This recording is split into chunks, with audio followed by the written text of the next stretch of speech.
Bismillah, Assalamualaikum warahmatullahi wabarakatuh. Alhamdulillah, wassalatu wassalamu ala rasulillah wa ala alihi wa ashabihi wa mawala wa man tabi'ahum bi ihsanin ila yaumiddin. Amma ba'du.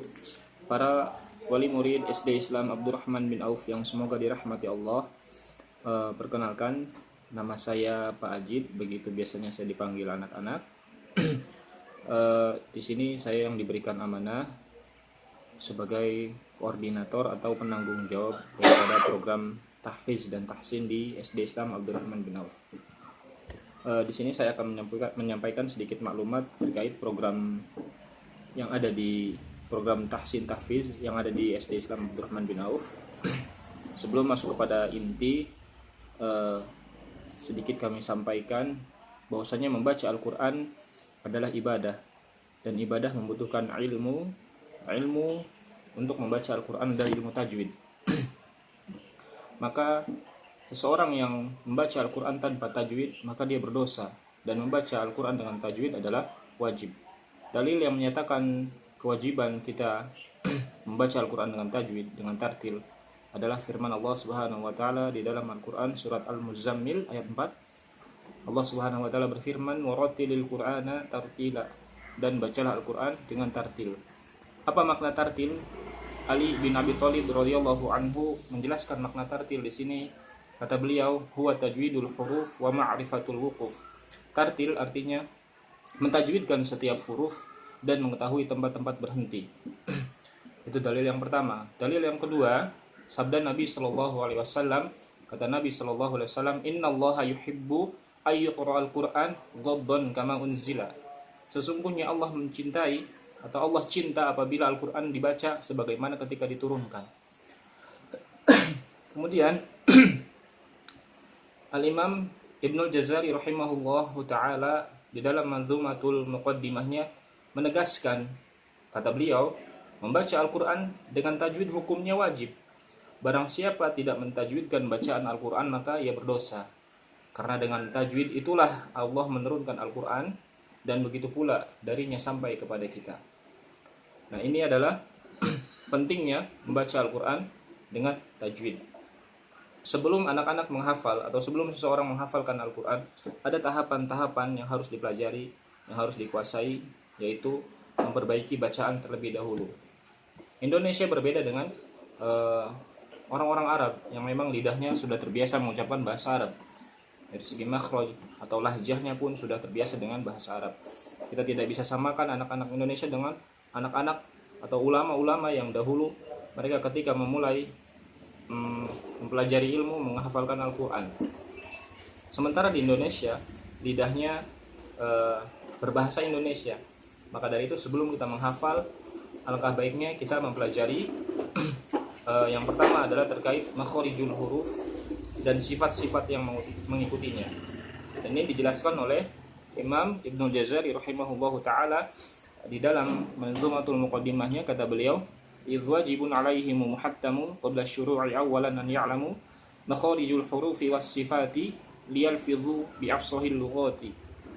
Kata beliau, maka wajib secara mutlak bagi para pembaca Al-Quran sebelum mulai membaca, mereka harus mengetahui makharijul huruf, tempat-tempat keluar huruf, wasifati, dan sifat-sifat yang mengikutinya, agar mampu mengucapkan bahasa Arab atau membaca Al-Quran dengan bahasa yang paling fasih.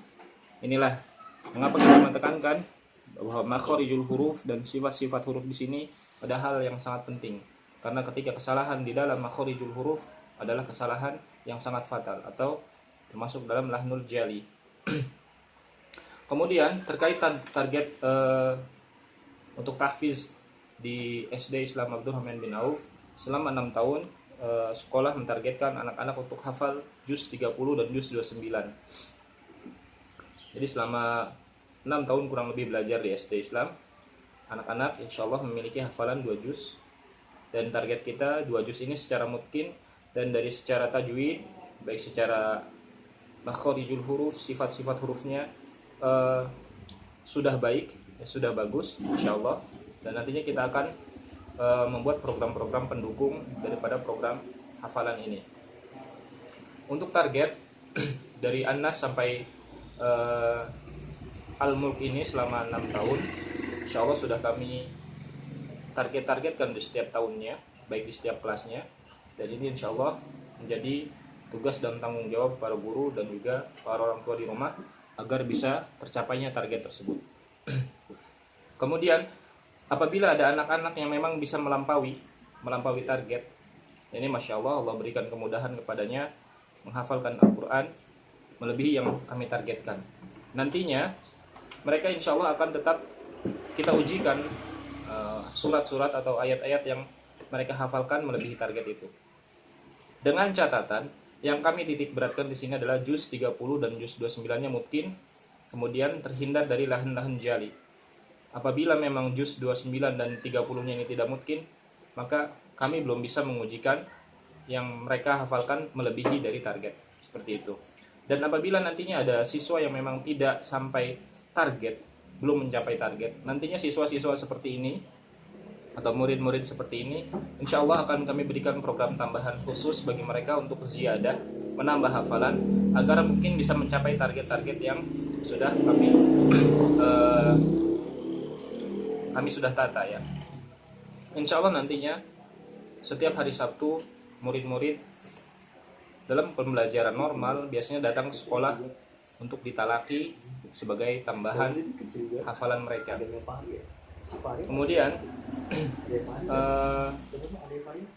bagi murid-murid yang memang hafalannya sudah sampai di target, tapi dari segi kecakapan, makhorijul huruf, sifat-sifat huruf, kemudian ahkamut tajwidnya masih kurang bagus, maka kami sarankan untuk mengikuti markas agar lebih memiliki kualitas dibanding kuantitas. Dan ini merupakan target kami juga. Selain kami mentargetkan kualitas hafalan yaitu 2 juz, kami juga mementingkan kualitas. Jadi agar anak-anak membaca Al-Quran secara fasih. Dan kemudian untuk target tahsin di SD Islam Abdurrahman bin Auf sendiri, kami memiliki metode Fathur Rahman yang insya Allah target kami bisa selesai di kelas 2. Kemudian untuk selanjutnya di kelas 3, kelas 4, kelas 5, dan kelas 6 nanti akan ada tambahan secara tahsin yaitu qiraah, membaca. Yang kita ketahui sebagian anak atau mungkin kebanyakan anak-anak, mereka hanya menghafal atau mereka hanya lancar membaca Al-Quran, ayat-ayat dan surat yang mereka hafal saja. Sementara ketika membuka Al-Quran di juz pertengahan atau di juz-juz awal, mereka pasti akan terbata-bata seperti baru belajar membaca Al-Quran. Nah inilah nantinya yang termasuk dalam program kami. Jadi anak-anak terbiasa membaca Al-Quran walaupun bukan ayat atau surat yang mereka hafal. Insya Allah mereka bisa membacanya dengan lancar, yaitu dengan metode atau dengan tambahan qiraah. Membiasakan anak-anak membaca dari juz awal, dari surat Al-Fatihah sampai An-Nas, yang nantinya akan memudahkan mereka juga dalam menghafal Al-Quran. Seperti itu. Dan yang menjadi catatan, apabila memang anak-anak kita memiliki kemampuan yang lebih, alhamdulillah, ini termasuk anugerah dari Allah. Hanya saja yang kita ketahui bahwasanya ulama atau para sahabat sedikit sekali yang hafal 30 juz, tapi mereka mampu mengamalkan isi Al-Quran.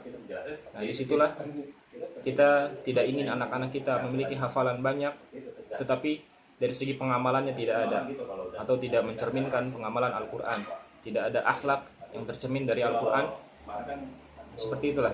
Karena Rasulullah pernah menyampaikan bahwasanya Khawarij pun mereka hafal 30 Al-Quran, tapi Al-Quran tidak sampai di hati mereka, tidak sampai di dada mereka, hanya sampai di kerongkongan mereka. Seperti inilah yang kita khawatirkan, bahwasanya anak-anak kita bisa hafal 30 juz Al-Quran, tetapi dari segi amal tidak ada atau tidak mencerminkan Al-Quran. Karena sungguhnya yang kita inginkan selain anak-anak menghafal Al-Quran, mereka mampu mengamalkan Al-Quran dan mereka bisa istiqomah dalam amal tersebut. Seperti itu.